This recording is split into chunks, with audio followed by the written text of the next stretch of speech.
Bonjour à tous et bienvenue dans ce nouvel épisode de Vivez la Vendée. On est au zoo de Mervan avec Fiona. Bonjour Fiona. Bonjour. Alors tu es donc la soigneuse ici, la responsable pédagogique. C'est vraiment l'ouverture, c'était le 1er avril. Mais avant, comment ça se déroule ici dans un zoo? Nous, on a une fermeture annuelle en fait à partir de la fin des vacances de la Toussaint. Et on va s'en servir pour faire tous les gros travaux d'hiver. Et à partir de février, on rouvre un petit peu pendant les vacances. Mais sinon, à partir d'avril, on ouvre tous les jours. Donc à partir de 11h le matin. Et on va, c'est là qu'on fait les plus grosses activités. Mais là, pendant l'hiver, on a préparé des nouveaux enclos. On réaménage un petit peu le parc pour que tout soit au top pour les visiteurs et pour les animaux pour la belle saison. Dès avril, tout est prêt? Ou il y a encore des petits chantiers? Voilà, oui, là, on est encore en chantier. On fait un chantier cette année pour les attelles à ventre blanc, donc une espèce de primate. Ils étaient sur une île avant et maintenant, on va faire une grande volière. Ça va presque tripler leur espace. Donc forcément, oui, ça a pris un peu plus de temps. Avec les conditions météo, l'hiver, c'est pas forcément le plus facile. Mais là, c'est quasiment terminé. Donc on espère fortement pour la semaine prochaine pouvoir les faire sortir dans leur nouvel espace. En Vendée, est-ce que c'est compliqué d'accueillir autant d'espèces différentes? Il y a des lions, il y a des tortues, il y a des primates. Comment vous faites? Vous êtes combien à gérer tout ça? Nous, on est 7 permanents, donc à l'année, les mêmes. On a un chef animalier qui gère ensuite les soigneurs. Et donc, c'est déjà des journées quotidiennes et c'est le chef qui fait un petit peu les plannings. Nous, tous les matins, on est sur nos secteurs avec nos animaux. Et l'après-midi, donc vu qu'il n'y a pas d'équipe technique, ce sont les soigneurs qui vont faire toute la partie vraiment côté chantier, côté technique l'après-midi. Vraiment, on fait tout sur le parc, donc il faut aussi s'occuper de tous les aménagements. Donc c'est du bricolage, c'est du bricolage. En fait, le métier de soigneur, il faut être quand même assez polyvalent. Il ne faut pas s'occuper que des animaux. Allez, on est parti. Hop. Allez, on fait comme on a dit. Vous espacez un petit peu. Non, là, ils feront pas de mal. Tant que vous les touchez pas, il n'y a pas de risque de morsure. Je crois que je me suis fait une copine, là. Ah, il tire les cheveux. Allez, enlève ta tête. Je vais essayer de le mettre dans la gamelle. Mais... Alors, j'ai plus à manger, moi. Un arbre. En plus, il arrive. Bah oui, il faut mâcher. Si tu veux devenir soigneuse plus tard, tu auras l'habitude d'avoir un petit lémurien. Fais comme si c'était naturel. C'est juste un petit peu plus lourd. Oui, c'est ça. Et ça penche un peu. Mais en plus, oui, il est arrivé par derrière. Il est tout doux. Comment t'es venue à faire ce métier? Explique-nous. J'ai toujours eu cette passion des animaux. Et puis au final, je me suis rendu compte que le métier de soigneur, c'était vraiment être au plus près de l'animal, vraiment dans le quotidien. Et c'est ce qui me plaît depuis des années maintenant, d'être au plus près de ces animaux. Est-ce que c'était ton métier de rêve? Oui, c'était le métier. Oui, c'est ça. Plutôt vétérinaire de base. Okay. Mais en fait, le métier de vétérinaire, on est plus partie soins et on n'est pas forcément les meilleurs copains des animaux. Alors que là, il y a plus un lien de confiance qui se crée. Et c'est ça qui me plaît le plus. Et avec la partie aussi pédagogie, où je peux transmettre cette passion aux enfants, aux familles. Ça, c'est ce que j'aime le plus. Et tu peux nous parler de ces journées-là dédiées justement aux enfants? C'est le but, c'est d'essayer de créer des vocations? C'est ça, voilà. Ils savent un petit peu ce qu'ils veulent faire plus tard. Mais cette journée-là, elle permet de découvrir les animaux au plus près, de voir un petit peu ce que c'est le métier de soigneur pendant un après-midi. Nettoyage, nourrissage, un petit peu de nettoyage des animaux aussi.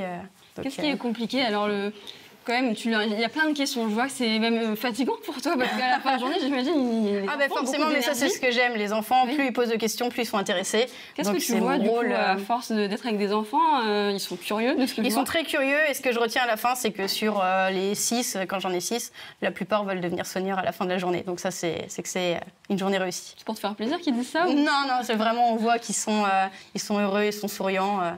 Et on voit qu'ils aiment les animaux. Le porc-épic, en fait, il va juste se hérisser. Et il va donner des coups de queue ou se protéger en hérissant les pics. Voilà. Mais il ne va pas les lancer. En fait, c'est un petit peu... Est-ce que vous savez de quelle matière c'est fait?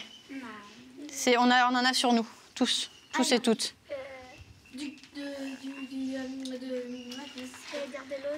Non, pas de l'os. Nos cheveux et nos ongles. C'est de la kératine. Donc ça, c'est de la kératine aussi. Donc ça va tomber tout seul quand c'est usé, comme nos cheveux. Eh ben, c'est un loupé. Oh non. Le poulet bloqué. Bon, ça, faut pas filmer ça. Hein. Oh, purée. Allez, réessayez. À Safa. Allez, vas-y, lance comme tu peux. Oh, c'est bien. Parfait. T'as trouvé la technique? Ouais. Ensuite, c'est à qui, là? Ensuite, on peut le regarder un petit peu. Il l'a pas vu. Il le cherche. Les herbes, elles sont trop hautes. J'ai 10 ans et je suis là aujourd'hui parce que en fait, j'adore les animaux et c'était mon cadeau d'anniversaire parce que en fait, c'est une copine à ma maman qui lui a parlé de ça et du coup, ma maman, ça l'a inspiré pour mon cadeau d'anniversaire. Parce que tu adores les animaux. Oui. Est-ce que tu veux faire un métier qui est en contact des animaux? Oui. Je veux faire soit soigneuse dans un zoo ou soit vétérinaire.